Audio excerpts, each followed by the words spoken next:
Good morning,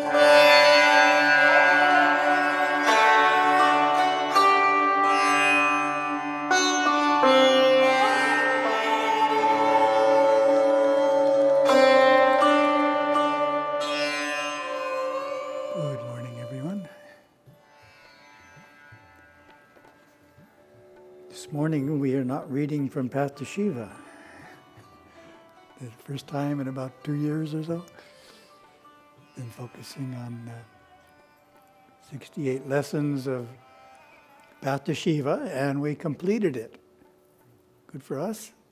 So we need something new, and I haven't chosen another large project at the moment, so for the time being I'm just using the trilogy lessons of today or a recent day. And I'll choose a project after we get back from Inner Search. This is from recent Merging with Shiva, lesson 320. Attaining the ultimate.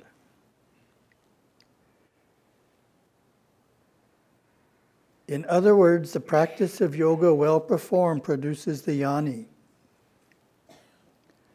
The yogi has the same experiences if he is successful and comes out with the same independent knowledge which, when reviewed, corresponds perfectly with what other jnanis discovered and taught as the outcome of their yogic practices.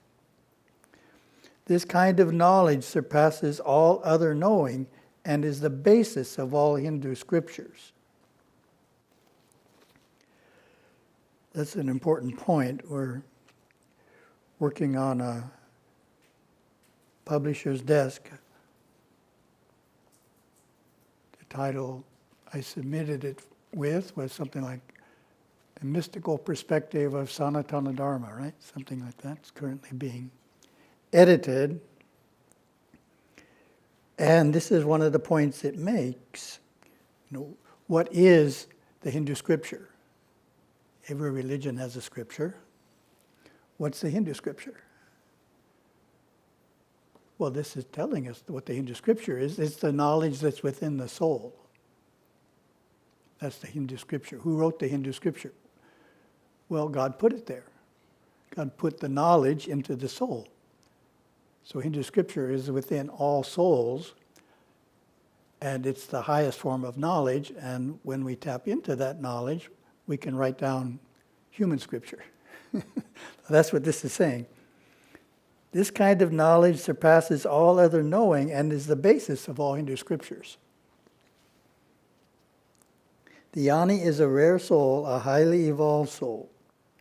He speaks of truth from his experience of it and gives it a personal touch. As Sri Ramakrishna said, you go into yourself a fool, but through the practices of yoga you come out a wise man. That is the jnani, the knower of the unknowable.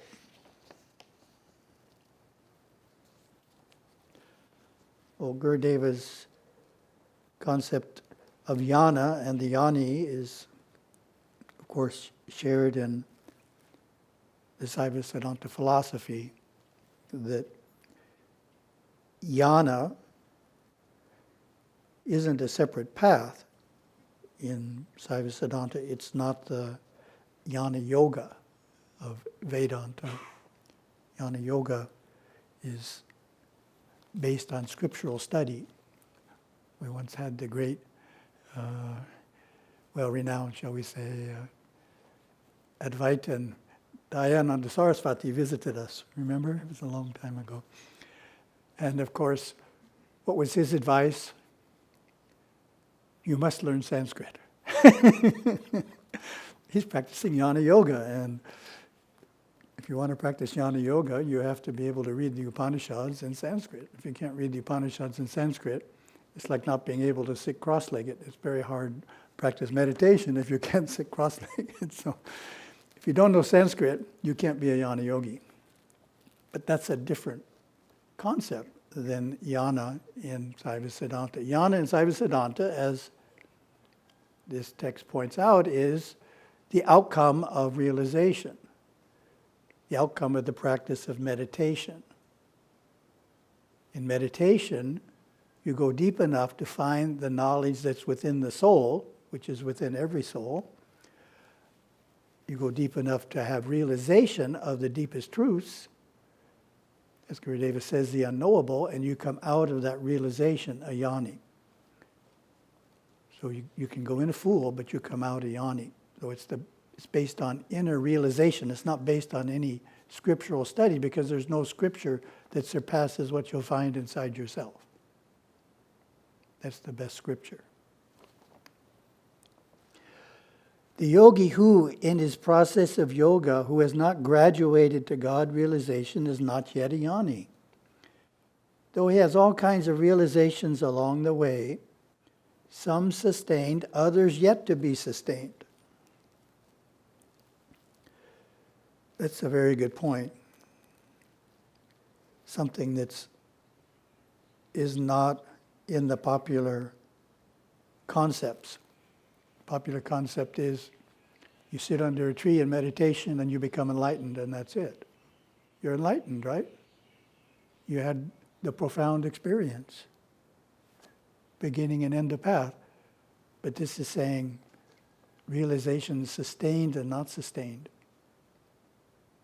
So if you realize the deepest truth yesterday, what do you have to do today? Realize it again, right? And what do you have to do tomorrow? Realize it again. And what do you have to do in between? Not drop too low in consciousness so you can't realize it the day after. So you have to be able to sustain it. That's the key that's not understood. I remember emailing someone who had a wonderful, profound experience with Gurudeva when he was young. And he said, well, why didn't that just do it? And I said, well, what did you do afterwards? And he said, well, let's not talk about that. I think this was the 1960s or something, so it was typical 1960s lifestyle he got involved in after his realization. He didn't sustain it. And he understood that. He said, oh, that's where I got off track. I just thought that was enough. Didn't matter what I did after that. But the first realization is not the end of the path, it's the beginning of a new path, right? It's the same path, but it's like moving from high school to university. You're still studying, but you're going about it in a much more serious way, and you're studying a much more advanced material. So the first realization is like a graduation, and then you have a new set of disciplines you need to uphold. Oh, that's sustain. And we have to find out where we were.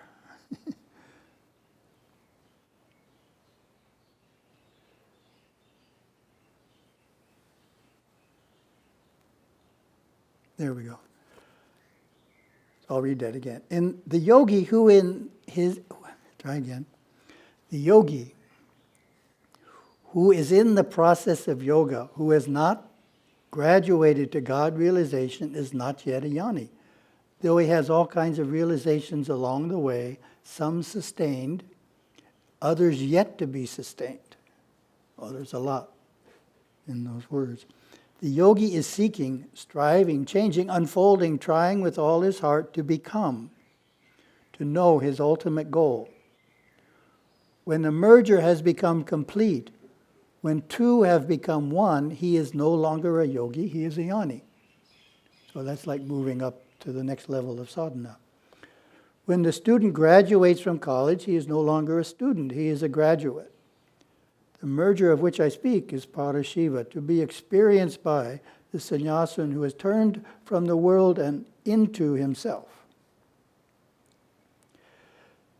There is yet another realization which can be described as experiencing God Shiva as Satchit Ananda, as light and love and consciousness. This also may be achieved through yoga. When one experiences this expanded state of being, this cosmic consciousness, he comes back knowing he has had a fantastic experience, but no jnana persists, for he has yet to attain the ultimate. Rain is good, right? We need some, our plants need rain at this point.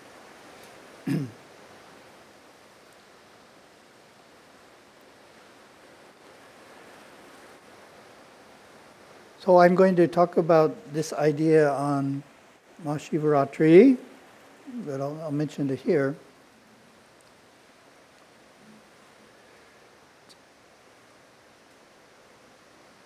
One of the barriers to the deeper inner experiences, such as experiencing God as Sat-Chit Ananda, is we think something has to happen before that can occur.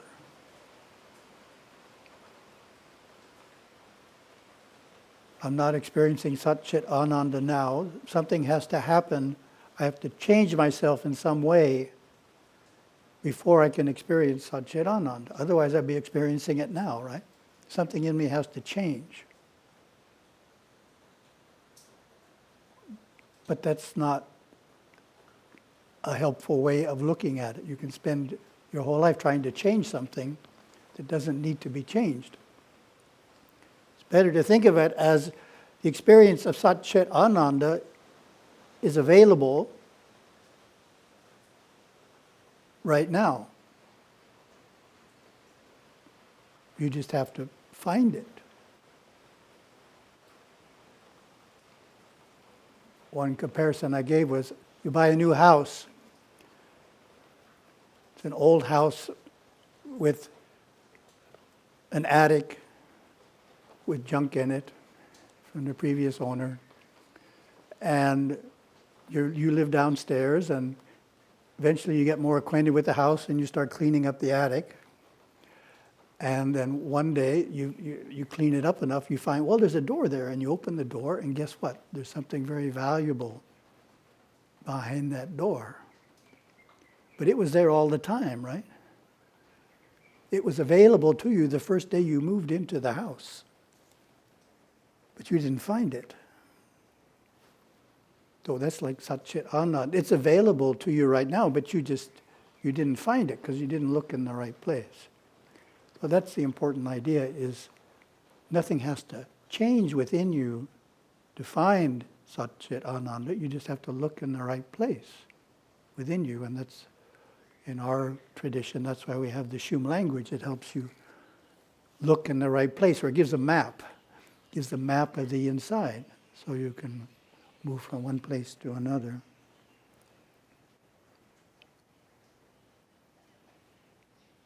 Family people can attain this second state through diligent effort, and even attain to Parashiva at the point of death, or before, if the path of renunciation is entered upon fully after life's obligations have been fulfilled.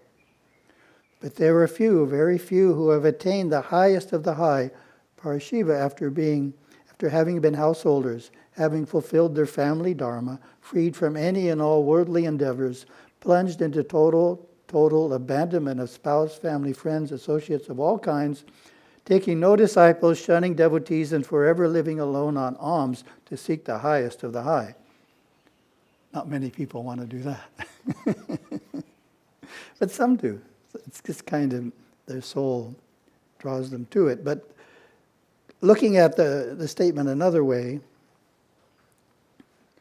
tell you a story.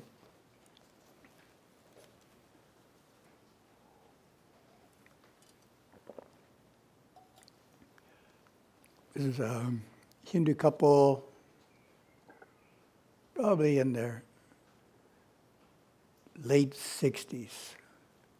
So they had children and grandchildren.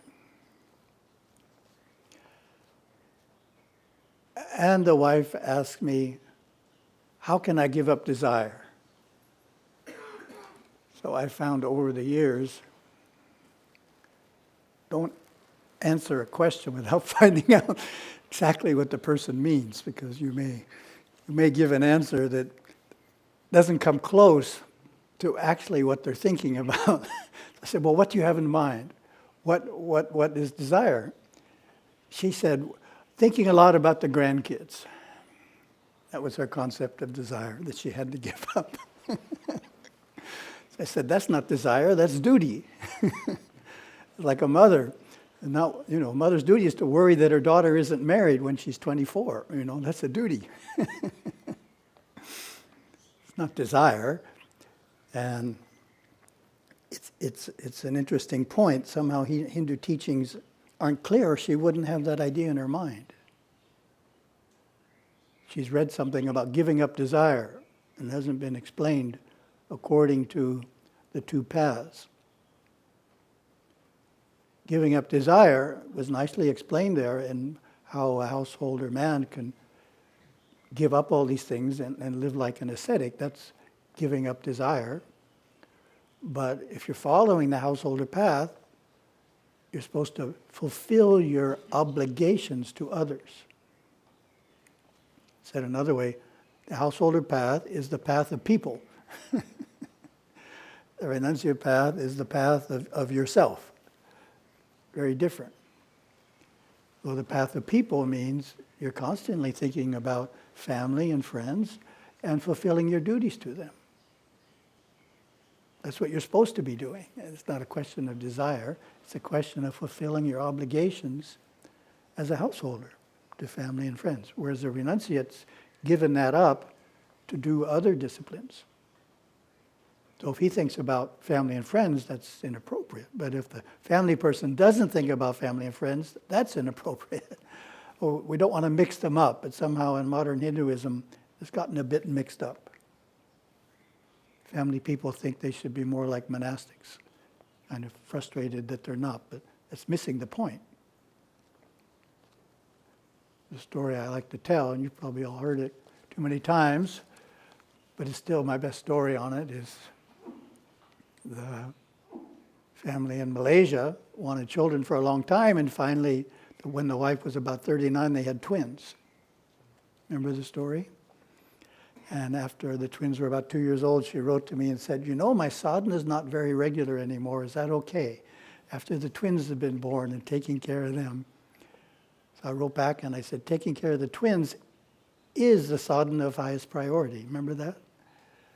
So somehow there's this concept that taking care of the children we have is not a spiritual practice. But in Hinduism, it is a spiritual practice for householders. It's fulfilling our duty. We created children. We have to take care of them till they're fully grown. I read an interesting statement. Recently, I was looking up age difference for a certain reason. And usually, you just think about age as of becoming an adult relates to the frontal cortex. That's the way I was talking to about it with Rudy Tanzi one day. He's my teacher in those kinds of things. So he says, the frontal cortex doesn't develop fully until you're age 24. And I'm saying, well, guess what? The ashramas don't make you an adult till you're age 24. It's not 21, it's 24. 1 to 24, you're a child. 24 to 48, you're a grahasta. So it's when the frontal cortex, or your conservativeness, your ability to control things. You don't make rash decisions. Drive 100 miles an hour up and down the road or something when you're 18, whereas when you're 24, you wouldn't do that.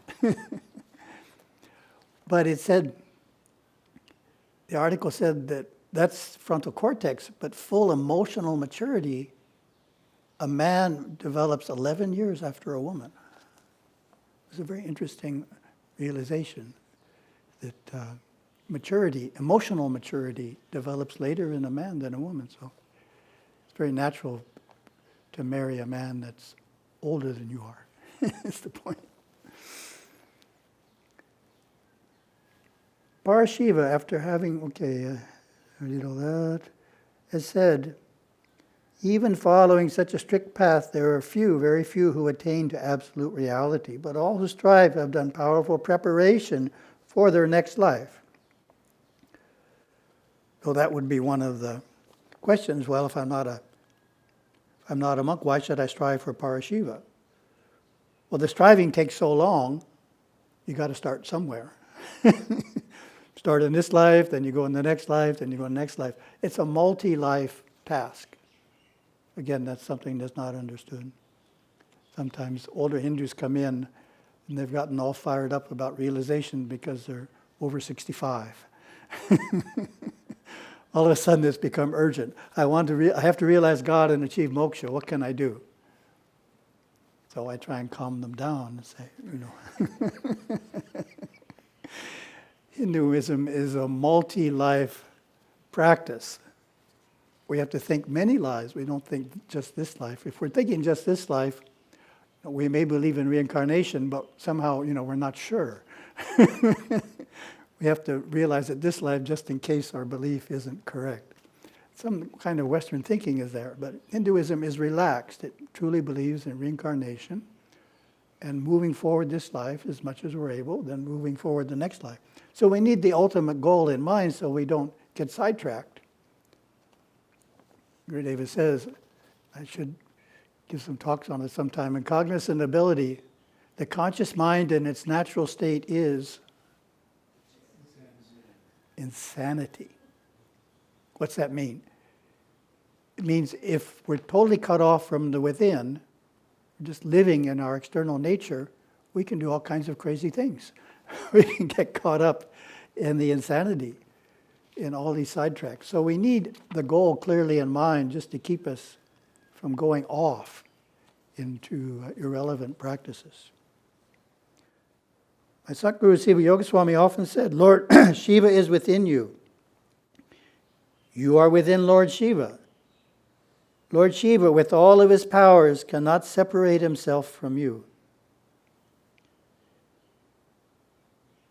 Shiva Yogaswami told us to go to the temple, to worship at the temple. He also told us to go within ourselves into Shiva Yana.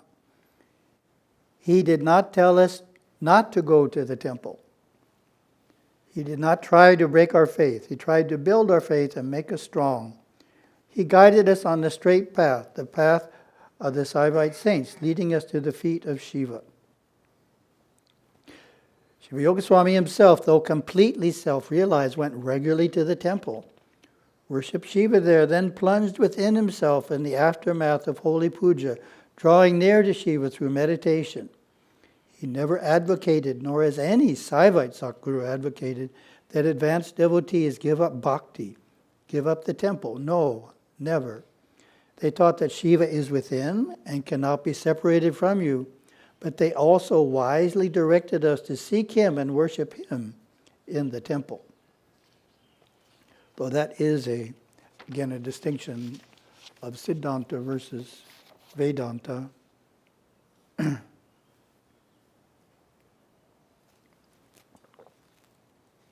Vedanta is the most commonly known philosophy, and quite often it's just taken to be the Hindu philosophy. Usually it's an monistic or Advaitic interpretation of Vedanta. And in that approach, bhakti is looked at as inferior to scriptural study. What you want to do is scriptural study. You don't need to go to the temple. That's just for people who haven't taken up scriptural study. That's the default viewpoint. The Vedanta Society of Southern California, they changed their website, but they used to have the one of the most widely understood viewpoints on yoga on the website. I copied it off before they changed it. It goes through Bhakti Yoga, Karma Yoga, Raja Yoga, and Jnana Yoga, and says you take up the one that suits your psychological nature. So Bhakti Yoga, or the path to devotion, is for those who have an emotional, psychological nature. Just for the emotional people among us. And Jnana Yoga is for the intellectuals among us. So which path would you choose, right? When it's explained that way. Of course, everyone would rather be called intellectual rather than emotional. So it's kind of favoring the intellectual approach. Whereas in Siddhanta, devotion is at the beginning, the middle, and the end of the path. It's not something you give up. It's not something you outgrow. And it's not something you can do without. You just can't skip that part of the practice and say, oh, I'm not an emotional person. I'll just start with the disciplines after that. How is it important? Well, it gives us the necessary humility. We're born with a strong ego sense, and that easily can be a sense of pride, sense of superiority over some people. And we need to rid ourselves of that. How do we do that? Bhakti is recognizing that the deity is smarter than you are. The deity has powers you don't have. So you're acknowledging a greater spiritual being than you are and blending with that being. So in that process, you're lessening the pride and you're becoming a more humble person. And you're also opening yourself up to a whole series of blessings, which is another talk, that cause inner transformations that are very hard to achieve without that. Thank you very much.